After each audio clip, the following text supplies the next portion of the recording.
Hello and welcome back, ladies and gentlemen, to EUS Challenger Series number 11 with day 2, the first best of 3 in the second game with GF Gaming versus TTD, or Tick Trick and Duck. The first game going very convincingly, in fact, to GF Gaming, banning out Lysandra, Lee Sin, Jace, and Shen. And yeah, so I'm Pulse, I'm joined by Spuddington, but I'd also like to, well, kind of talk about Giant Costa's Q farm. I asked him how did he get that much, and his response was, dunno, just farming lol. So, you know, that a mystery has been solved. Yeah, that answers so many questions at once. I mean, the question you asked, the question you asked. Okay, yeah, but so we got bans coming out now, and obviously right now TTD need to do some really serious homework. They need to understand exactly where everything went wrong last game, and they need to be asking themselves some serious questions as well, because they let the enemy run.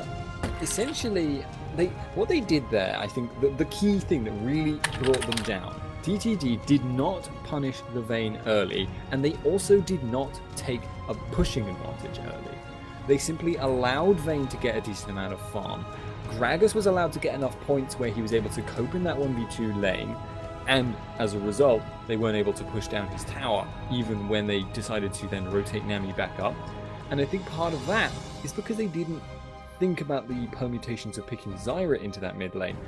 They said they put Nami with Zyra to kind of shore up her weak early wave clear, but I think they would have been better off if they just let Zyra suffer, at least for that early game, and tried to push even harder in that top lane. I don't know, but it's not something that worked out too well for them, and it's going to be interesting to see if they can manage to do something about that. Certainly, allowing through the Vayne again seems like it would be an unfortunate mistake there. Yeah, very possible. We'll see what comes out in the rest of the picks. Immediately they have taken out the Zac, so again we might be able to see an Orianna come out, but not sure if that's in Snow's champion pool. Well, I say it's not in Snow's champion pool, but Snow seems to play everything. So we'll see what comes out. Ziggs hasn't been banned out. I really hope we see Ziggs. I mean, last time I think we saw, I remember you talking about this, was Ronnie and Ziggs wombo combo, which was amazing. And Snow is a very interesting player to watch, so again, really looking forward to what he brings out to the table. And Vayne has gotten through along with Nami. So Vayne and Nami going to Tick Trick and Duck this time. That's a very, very nice setup for them, but this will allow the Caitlyn Sona punish if they want to. And you can expect to see GF Gaming look to try and make something work with that. Now, one of the things that's bad here, that wasn't so bad last game for the Vayne, essentially. And I know it swapped teams, but last game, Vayne had on her team with her a Nasus. And Nasus Spiritfire, very, very good wave clear. This game, though, they're already committed to picking out that Zac. So he could be a solo lane Zac, that is true. But if they do that, they are opening themselves up to counters. Guys that will just farm against Zac, or that can deal with him by grinding him down. So they need to get a wave clear source, or they are risking a lot of early pressure being lost, because the enemy will just push down their towers while Vayne is left unable to really cope with that. Well, I would say Vayne versus Ashe in a 2-on-2 matchup might not be that bad for Vayne. Yeah, that could actually work out. Yeah, we'll see how this turns, because actually Vayne can max Silver Bolt in that Ashe lane, because the time it takes for Volley to come off cooldown, you don't need the tumble to get out of the way, as it were. So that could actually really work out for iNightmare, not iNightmare, the AD player, which will be Sunny XX. And they're also picking out the Wukong and the Kennen, so that's interesting. Again, AoE composition, great initiate and disengage as well if they want it. Their team comp is looking very, very solid, both in team fight and scaling once again. Yeah, I actually really, really like that. So the Wukong may actually go mid, and this is something you haven't seen a lot of lately. Indeed, you haven't seen a lot of Wukong, I'm guessing a lot. But he is actually pretty strong early on, and hovering over that Nasus there. Do tell me if they've locked it in. I am casting from the stream at the moment. But if you assume they went for that Nasus pick, that would be interesting, because that would mean Jarvan was open, so was Nasus. And in fact, now he's just swapping around to mess with me. But so if they locked in the Nasus, then that would actually imply that they could run him top lane. And a guy like Kennen might not actually be able to push him out that fast. So we'll see what they go for, what they lock in. And indeed, as I say, I'm a little bit behind, so I went for the Gragas. I don't know. How does Gragas match up against Kennen? This is the matchup I've never seen, I think. Yeah, we'll see how this turns out. There's a lot of interesting matchups coming into this game so far. They didn't lock in the Nasus, which is, slightly unfortunate. I want to see how many Q farms he got in this game as well. But we'll see how that turns out. So Kha'Zix's in, well, could be in the mid lane, could be in the top lane. Again, Kikis has picked up the teleport, so probably going to be against Kennen. Again, both of those picks are essentially ambiguous in the sense it could go top or it could go mid. And Zac will also affect the mid game very well. It should affect the early game, but we didn't see that last game. So see how this turns out. Anyway, guys, we're jumping to a quick commercial break, and when we get back, we'll be in game between GF Gaming and TTD for the second game. See if this game goes longer than 20 minutes. See you soon.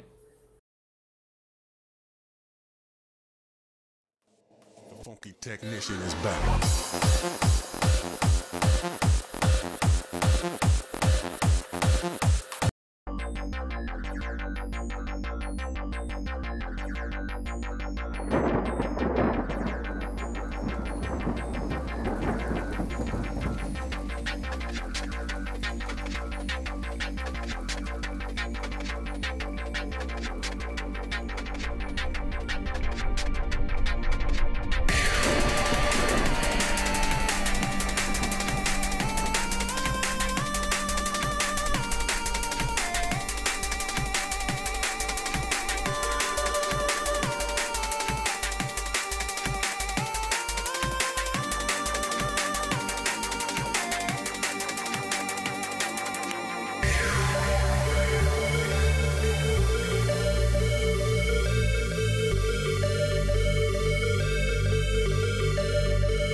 Hello ladies and gentlemen, welcome back. This is GF Gaming versus TTD, Tick, Trick and Duck, which I will not be saying again if I can avoid it. But regardless, Kick is actually taking out that ward there. That's quite important. But I am Spuddington. I am going to be joined today by Pulse. And this is an invade. This is definitely an invade. It is, and I'd like to touch on the team compositions a little later because there's a lot of interesting things both of these teams can do. Water's gone down, and, well, Tick, Trick and Duck will realise that's happened because they just waltzed in and placed down the ward. So they might see the counter ward come up from Garden, indeed we do. So that has been pinged down. We might see another invade onto the blue buff. So it's like just trying to get all the early game vision. Broto might be encircled. They do see him, but he's just going to actually see them wander past.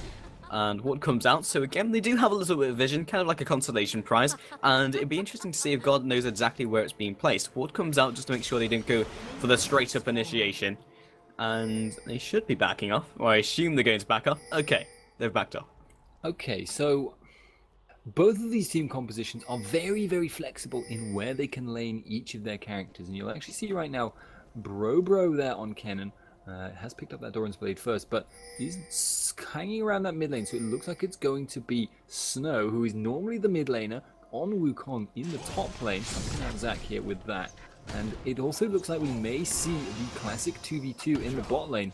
I'm going to say, right now, this looks to me like it's going to favor TTD, because Kennen versus Gragas is probably not like a great matchup for Kennen, but it's not awful. No one really shuts down Kennen. Vayne versus Ashe, it seems like Ashe would have a difficult time applying enough pressure early, plus there's going to be that Nami to punish the lack of escape. And Kha'Zix versus Wukong, actually Wukong taking a ton of damage there in that top lane, is also going to be a little bit difficult for Kha'Zix, I think, unless of course he outplays him. That would be a different issue. But from my personal experience of playing Wukong versus Kha'Zix, Wukong can punish the squishiness of other characters like Kha'Zix quite hard early on. He has more sustained damage, although at the moment he is actually getting initiated on, has got a lot of damage down. He will land that Taste Their Fear. Wow, that throws me off a bit. Yeah, it was just the level 2, and instantly he got the level 2, leveled it, and just made the advantage happen. Level 2 in the top is so valuable. I can't even stress enough how valuable that is. And as you saw, it translated into a kill, and in fact the first blood as well. And the fact he could just make that gap close happen, and the fact that Snow is still level 1, he will be level 2 when he gets back into lane. But already being on the back foot when Wukong has a very weak laning phase, yes, he can outplay him, but making the outplay happen, he doesn't have that sort of valuable level 2 from Wukong, which is exceptionally strong in trade scenarios and kind of all-inning. So it's going to be very difficult for Snow indeed, and plus he's in the top lane, so we'll see how this works out, but at the moment it's not looking too great for Snow. If he gets out of the laning phase though, he could be very dangerous, and in fact the rest of the team also follows suit in that respect. Yeah, and I feel like with the setup they've actually got this game, TTD actually have the best laning phase that they could have gotten out of this. They've got everyone in the right lanes, they've got everyone where they want to be, but they can't afford to allow themselves to get outplayed like that. I mean, it's just simple. If you lose all your lanes, regardless of whether you have an advantage or not, you're gonna lose, or at least you're certainly gonna lose a massive stake advantage. A massive stake in your advantage, but a massive stake advantage. You've got so many stakes. But actually, Snow is having a lot of difficulty trading off against that Kha'Zix in that top lane, in spite of the creep wave. So maybe that's the power of the Doran shield showing itself. Yeah, very possible. It just makes it very difficult to trade off. The Doran shield, of course, reducing that auto attack damage by 8, which is incredibly significant in the early game, a lot more than you'd kind of expect it to, plus the mastery, so you might also be running block. God chasing up onto Wall side, they're looking for this engagement to happen. Barrier comes out, and Nightmare coming in from behind. Situation Tank lands onto a Lendix, but good flash from Wooliter might secure the kill. Sunny XX drops to 6 HP. Seems to be happening so much recently, the lucky 6 HP. Jankos comes down now, looks to pick up this kill. Nightmare looks to head him off, but the flash and the flag of drag secures the kill. Pause comes out from Kickus. This is, yeah, cut straight into the action.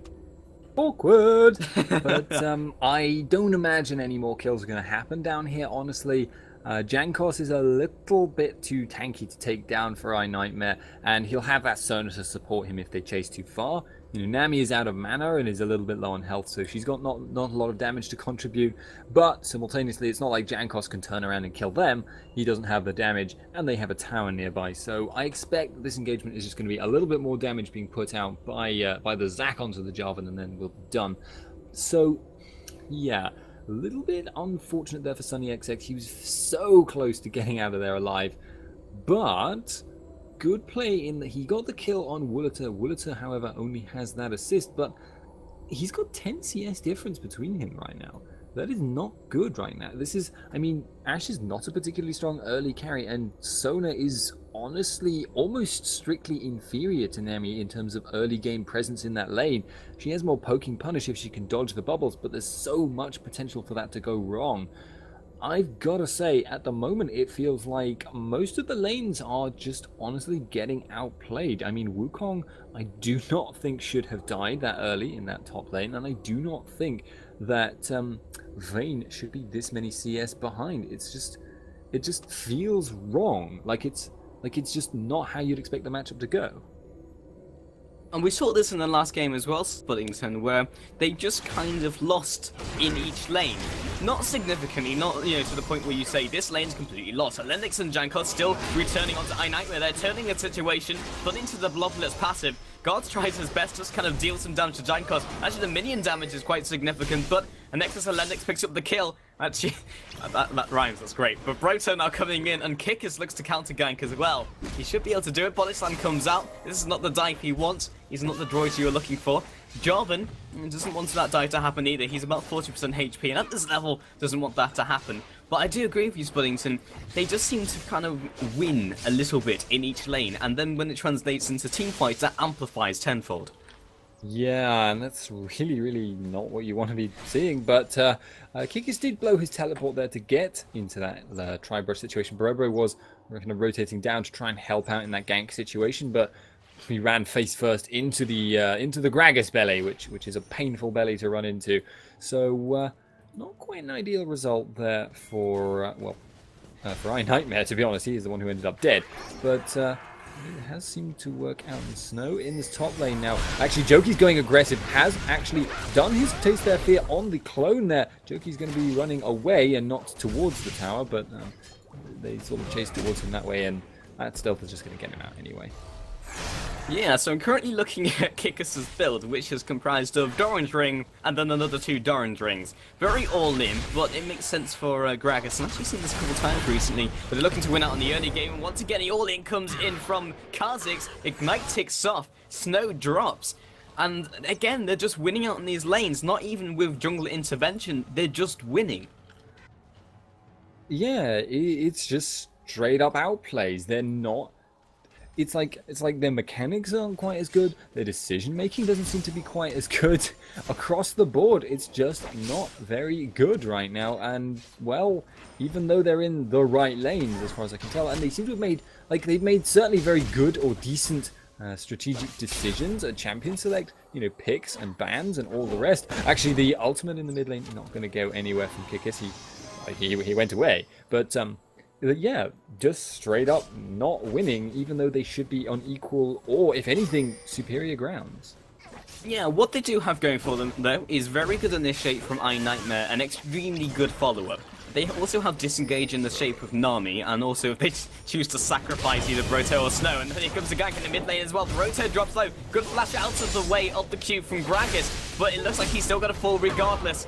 Now iNightmare starts charging up their slingshot, but realizes it's probably not such a good idea, especially with the Bloblets passive down. So again, a kill is returned, but we'll see if they can do more about it. I say kill returned, but they was picked up another kill. Yeah, yep. Yep, sure is. A little bit of an interesting skill decision on Brobro's part as well, putting 2 points in every single skill. So I have absolutely no idea why he's doing that. I mean, really, I have not even the vaguest hint of an idea as to why he's doing that. But he is doing it, and that may be just a sign that he is despairing at this point. However, there is an engage in this enemy jungle. Jankos getting aggressive, has got the flag and drag on LFT. The Ice Arrow will just whiff there, and now Jarvan is bubbled, is taking a lot of damage from Zac, whose unstable matter will take him down eventually. Bro looking for the kill and will pick that up, gets himself a red buff. Will help him out a lot in that mid lane. Yeah, and it's quite surprising actually, because from past experience, so hold that for a second, because Will Ice is getting aggressed on fire, last pop by Sunny XX. Great crescendo comes across. They could easily turn this around, but the bubble comes in. Barrier pop from Will Ice as well. Auto attacks come out from God, and now the supports are on the aggression. Doesn't quite pick up the kill, but with Tidecaller's blessing on, 2 more auto attacks should do it. It doesn't quite connect. It looks for the flash as well. 1 more auto attack picks up the kill. Alendix now looking to reclaim a kill onto Nami. Lands the Aqua Prison. Good lead, and will force that one back. Fortunately there, otherwise he would have ended up very, very dead. And Bro taking a lot of damage! Oh my lord, those barrels from a million miles away. Suddenly he died. Damn, Spuddington, you scare me sometimes. I do have when I get caught off guard by something like that, I'm a little bit loud. Probably something I should try and fix. So sorry, ladies and gentlemen, if I made you jump. But regardless, suddenly barrels. Spuddington, he makes you jump. That's something you can put in your CV. Well, I'm not sure if you want to actually, but Kickus looks for the kill onto Snow. Again, the clone will come out and he will be okay. They are getting themselves back onto kills. They're only 3k behind, so not everything's lost. It's not as bad as we're making out. But red buff on the Kickus as well. Still following up. Body slam comes out. Flag and drag comes down. The dunk comes out from Jankos. I'm not exactly sure if that was 100% necessary, but it was very classy. It always go for style points where possible. It's just necessary.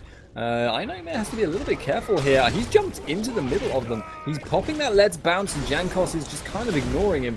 He's taking a bit of damage over time, but well, he's going to be okay to back out. And it's just a long cooldown use. Kickus will be quite happy to lane against that Zac. And now we have the ultimate. Sunny X going aggressive on Wooliter. Wooliter just lands the stun and walks away, but the Silver Bolts over time will bring him that advantage, and the flash comes out. Sunny XX does not pick up the kill. However, Elendix now in a bit of an awkward spot, but so is everyone else. Kickus is teleporting in, however. Now we have the barrels and kind of whiffing the Nami there, but Sunny XX going to go down, and now just Kickus slowly bleeding down a guard LFT, the red buff, the auto attacks, the kill.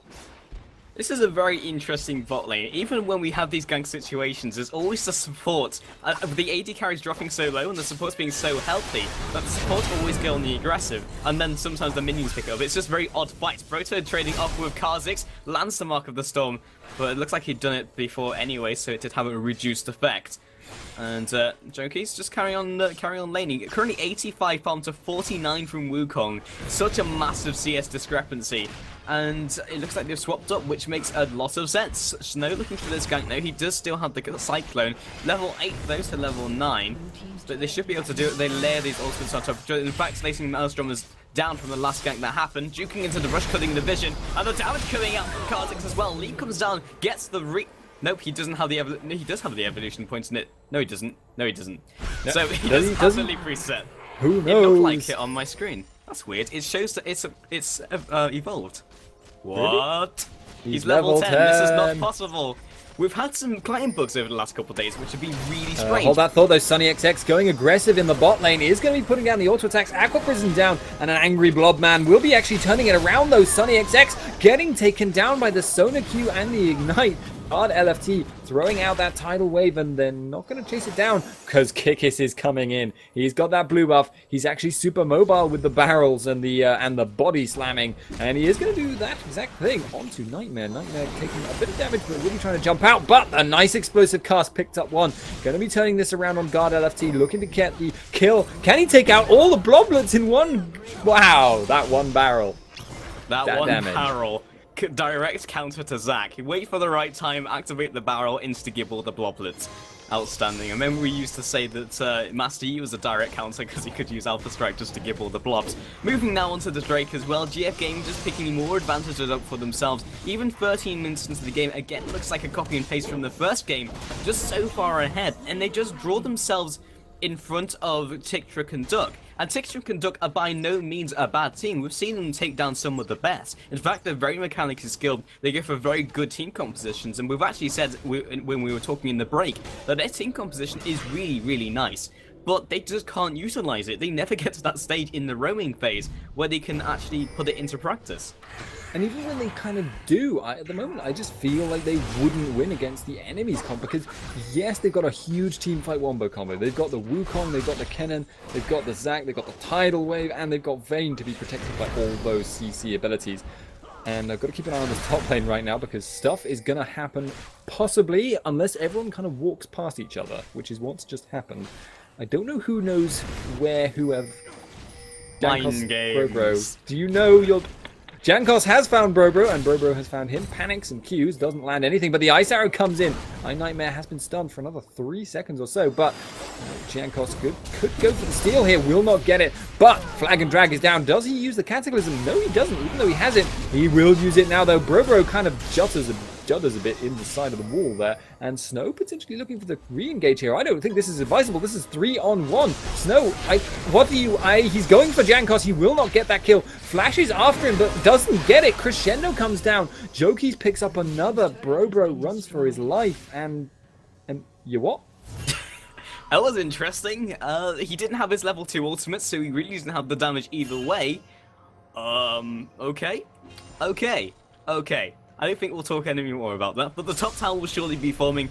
Elenix just walked straight on through it, but we've had some interesting decision making so far from Trick, and Duck. And so many times we've seen them ahead, and then we've seen them, do really well with it. But maybe it's just a case of they don't operate well when they're behind from the offset. Well, there is such a thing as going seriously on tilt.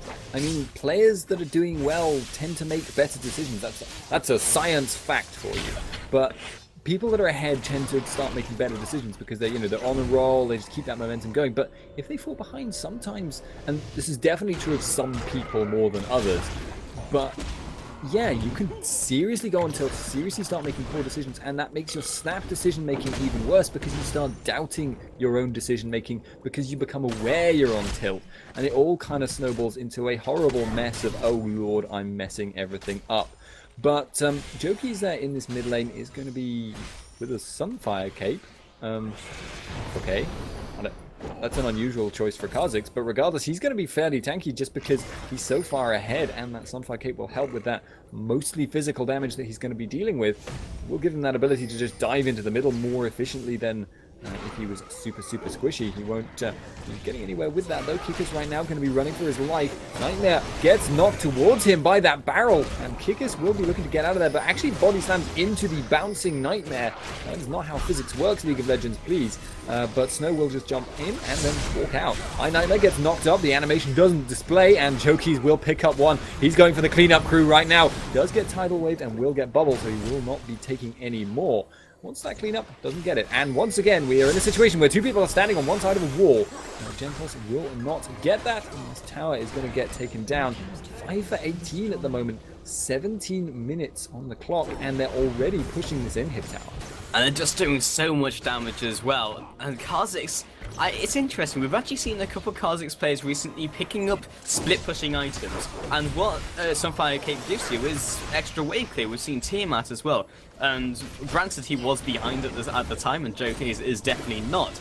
But it also allows him to split push more effectively, and that might be something that he's looking for. Nightmare looking for the initiate. Not sure if this is what he's looking for, though. Brobro does not have his ultimate, Snow does, but he's also hit level 11. But if they want to go for a successful team fight, they need all their ultimates to land on everyone, essentially, and lock everyone up. They need a perfect team fight, and they can still do it. They are 11k behind, but it's still on the cards for them. The inhibitor is up. I wouldn't be surprised if GF Gaming look for the fight onto it, but at the same time, that would group them up. So this could be a potential chance for them to come back into the game. Brobro looking to be on the aggression. Kickers find himself caught as well. Sunny XX still following up, but the damage from the ultimate alone. Nightmare still follows, with Brobro coming in from the north as well to try and cut him up if they chose that route of escape. And Kickers is, I guess, bite the bullet, but the teleport plays! Yeah, out of there. Outplayed. GG, well played. Yep, Gragas is kind of a baller, but very nicely done there. Aware there was almost no escape route for him. He might have been able to go for some like super risky, super high body slam usage escape path that would have taken him half an hour to do and would have led everyone on a merry dance, but nope, just ducking out of sight, taking a route which gave him no escape route and which hence would take a lot longer for his opponents to check. Hey, goodbye. Teleport. Very nicely done. Again, not dying. So iNightmare, on the other hand, he might be dying right about now. Sunfire Cape, auto attacks, Qs, Ws, all the rest of it, and will be getting taken out there. So 5 for 19, 19 minutes on the clock now. So a killer minute there for GF Gaming. Nicely played on the whole. And we've got the stealth coming in from Jokies. He will actually be running towards the middle of the team now. Snow getting into everyone with that ultimate. The animation breaks for some reason, and LN Dix is going to take a lot of damage. Snow will take him out, I think, if he can. The Ignite was ticking. He may not get that, in fact. He's going to die to Jokies, who will turn around, look to head back towards the fight. I think that fight may have gone a little bit in the favor of GF Gaming, actually, after all. But, to be fair, considering how far behind they are, did a pretty good performance there. Jokies, though, going to turn this around, getting Bro, getting another pickup from Jankos there onto Vayne. So, yeah, actually, maybe not so good. Yeah, Jank, Jokies is just doing unbelievable amounts of damage, and he only really needs the levels to do that. So, by building tanky, he still does have a lot of damage inbuilt. His base damages are exceptionally high. Middle inhibitor goes down, and that's the team fight potential sort of taken away. Baron is still up. There's still potential for them to go for a team fight, but at this stage, GF Gaming will have a lot of room to maneuver around that. They can go for the Baron at the right time. In fact, the surrender vote comes in, giving up the Ghost, and that's 2-0. Actually, that was a very convincing win indeed. 2 20-minute games in the row. Yeah, GF Gaming coming out really, really dominant there. Just outplaying in every single phase of the game. So very nicely played. And, well, we can look to see a lot more of them in the rest of the Challenger Series. This is the quarterfinals at the moment. So I wouldn't be surprised, given how well they did there, that we may see them in the finals themselves. Not that I would want to say that their semi-finals will be an easy path. We will see. And, in fact, we won't be seeing you for at least another, like, 40, 50 minutes, I'm afraid, ladies and gentlemen, because this game was so quick. This best of 3 ended so early that the next best of 3 may take a little bit of time to set up. We have scheduled it as if it was going to go on a little bit longer. So, apologies for that overall, ladies and gentlemen, but nothing we can really do about it. Sometimes you just can't predict how a game is going to go. But anyway, I don't know if this is going to be it from me. I don't know what we're doing for caster scheduling, but metas will be on later, regardless. If you like my casting, you can follow me at Twitter, which is at Spoddington, or twitter.com/Spoddington. And my Facebook is facebook.com/SpoddingtonCasts. XSplit!